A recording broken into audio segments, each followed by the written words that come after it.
देखि रूप मुनि बिराति बिसारी, बड़ी बार लगी रहे निहारी।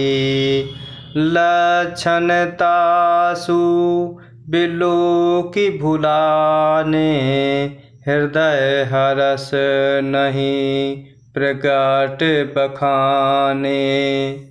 देखि रूप मुनि बिराति बिसारी, बड़ी बार लगी रहे निहारी।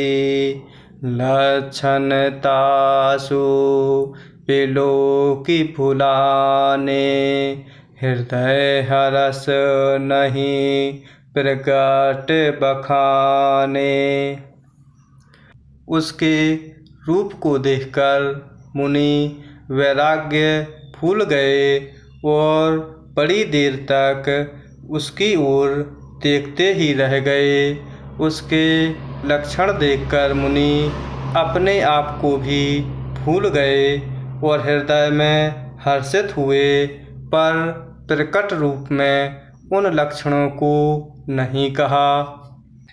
इस प्रकार भगवान शिव माता पार्वती को प्रभु राम कथा सुना रहे हैं और इस प्रकार यहाँ नारद जी की कथा माता पार्वती को कह रहे हैं।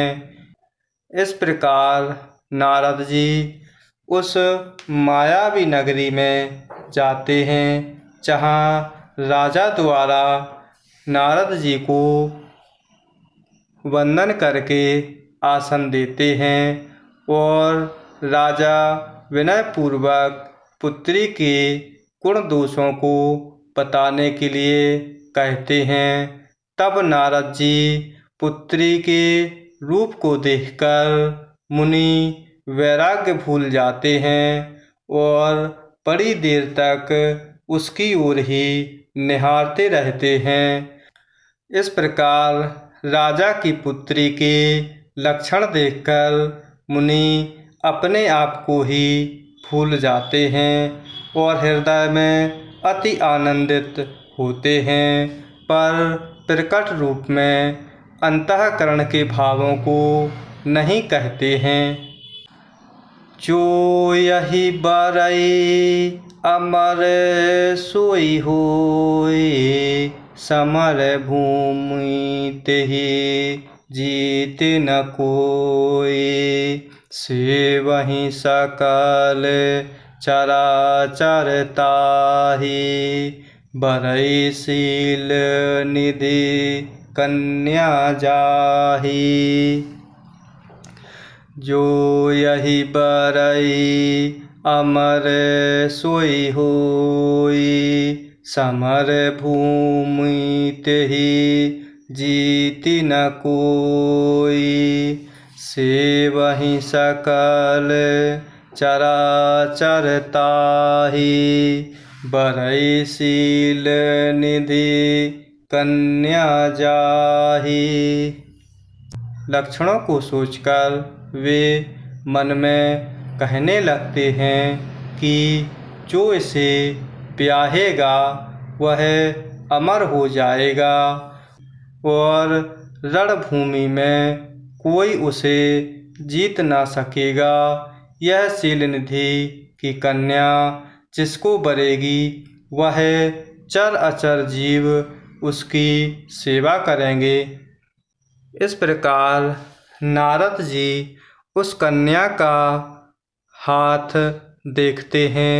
इस प्रकार वह उस कन्या के लक्षणों को सोचकर वे मन ही मन कहने लगते हैं, जो इस कन्या को ब्याहेगा वह अमर हो जाएगा और रणभूमि में कोई उसे जीत ना सकेगा। यह शीलनिधि की कन्या जिसको वरण करेगी वह चर अचर जीव उसकी सेवा करेंगे। लक्षण सब विचारी उर राखे, कछुक बनाए भूप सन भाखे। सुता सुलक्षण कही नृप पाहि। नारद चले सोच मन माहि। लक्षण सब विचारी उर राखे। कछुक बनाए भूप सन भाखे। सुता सुलक्षण कही नृप पाहि। नारद चले सोच मन माहि। सब लक्षणों को विचार कर मुनि ने अपने हृदय में रख लिया और राजा से कुछ अपनी ओर से बनाकर कह दिया। राजा से लड़की के सुलक्षण कहकर नारद जी चल दिए, पर उनके मन में यह चिंता थी कि इस प्रकार प्रभु भगवान शिव माता पार्वती को प्रभु राम कथा कह रहे हैं और इस प्रकार यहाँ नारद जी की कथा सुना रहे हैं। वह कह रहे हैं कि इस प्रकार नारद जी उस कन्या के हाथ को देखते हैं।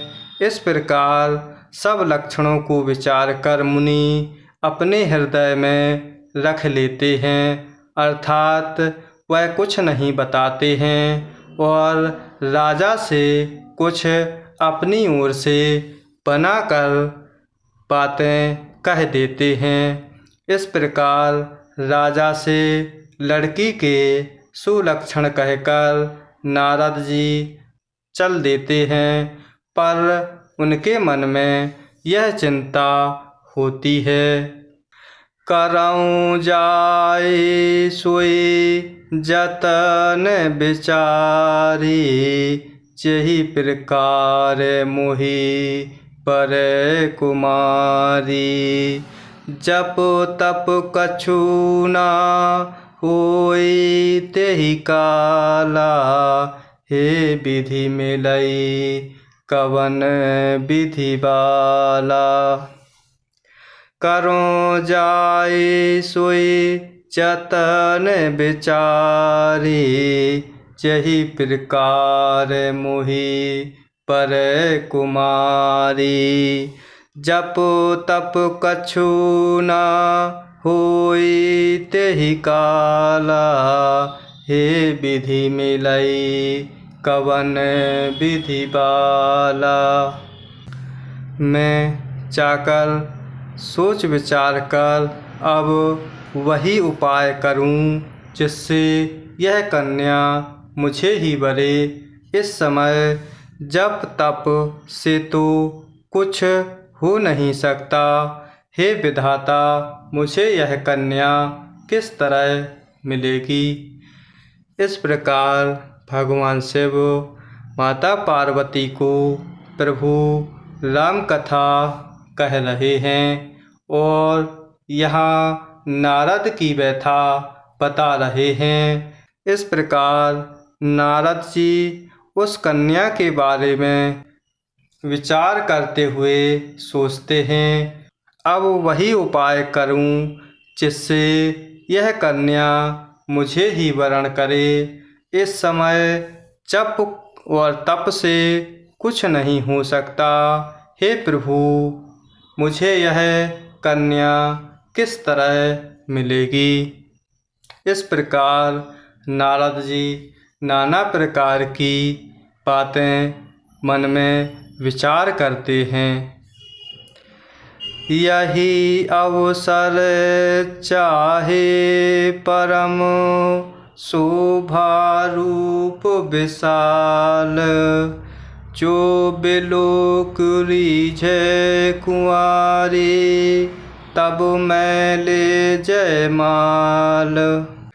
यही अवसर चाहिए परम शोभा रूप विशाल, जो बिलो की रीझे कुआरी, तब मैं ले जयमाल।